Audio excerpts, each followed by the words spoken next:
नमस्कार दोस्तों, अनसुनी दिव्य कथाएं में आपका स्वागत है। आज हम आपको एक प्रेरक कहानी सुनाने जा रहे हैं। संवत 1616 में जब श्री तुलसीदास जी कामदगिरी पर्वत के पास निवास कर रहे थे, तब श्री गोकुलनाथ जी की प्रेरणा से श्री सूरदास जी उनके पास आए। उन्होंने अपना सुरसागर ग्रंथ दिखाया और 2 पद गाकर सुनाए।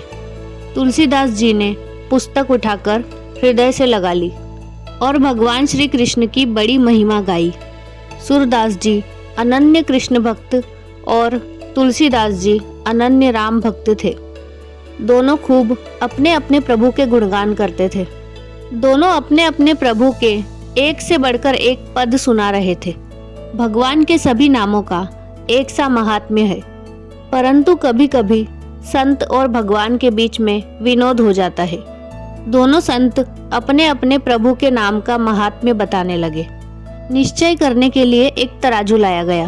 तुलसीदास जी ने अपने प्रभु का स्मरण किया और विराजने के लिए विनती की, और सूरदास जी ने भी अपने प्रभु का स्मरण किया और दूसरे पलड़े पर विराजमान होने के लिए कहा।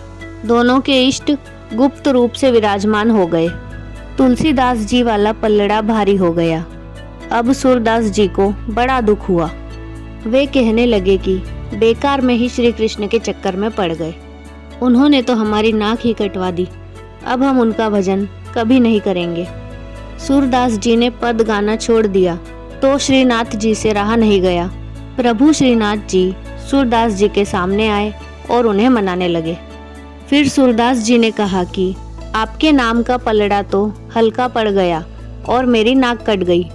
श्रीनाथ जी मुस्कुराए और बोले, बाबा, आप जपते हो कृष्ण कृष्ण, और पलड़े पर आपने आवाहन किया मेरे अकेले श्री कृष्ण का। तुलसीदास जी जपते हैं सीताराम, और पलड़े पर भी उन्होंने आवाहन किया युगल जोड़ी सीताराम जी का। अब अकेले श्री कृष्ण का वजन एक और एवं सीताराम जी दोनों का वजन एक और किशोरी जी जहाँ हो वहाँ का पलड़ा तो भारी होगा ही। मेरे अकेले का वजन तो युगल जोड़ी से कम ही होगा ना। भगवान के सभी नाम एक समान ही है।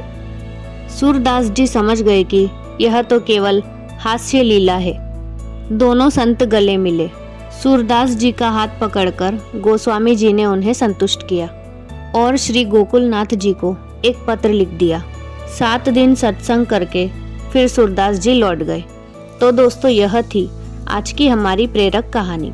आपको यह कहानी कैसी लगी हमें कमेंट करके ज़रूर बताएं, और इस प्रकार की अन्य अनसुनी दिव्य कथाएं सुनने के लिए हमारे चैनल को सब्सक्राइब करें और इस वीडियो को लाइक और शेयर करना ना भूलें। राधे राधे।